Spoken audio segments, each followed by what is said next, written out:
You know, most of the locals. I had some presidents of locals that I network with quite often. You know, the Longshore Workers Coalition that you mentioned, that we formed this we developed this reform organization back in 1999. And I think one of the reasons why the ILA didn't respond when this happened to us was because they were upset, because we saw the need for reform and knew that the only way we can bring about the reform was to start uniting workers up and down the coast. So the locals that actually was more reform-minded responded.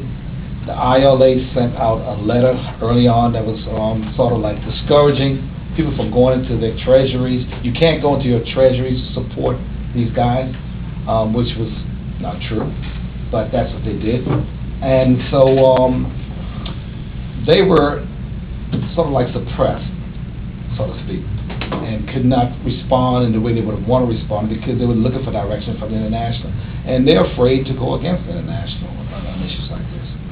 So it wasn't until the campaign really got underway and the ILA was embarrassed into starting to support that the other locals began to support. We have a great interview with Patty Crumlin also in the story. We got to interview him in Liverpool about a very sympathetic, I think, and perfectly valid viewpoint of what John Bowers was going through. And the man had painted himself into a corner, the ILA president.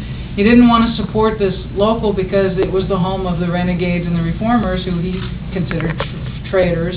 And ILA doesn't have the ILW's history. You're not supposed to speak up and cause trouble like you do in ILW. So here were these so-called traitors and reformers that he didn't want to support, and yet by then the horse was out of the barn, and the whole world was telling him, including Patty Crumlin, hey, you got to support these guys. You know, this is the right thing to do.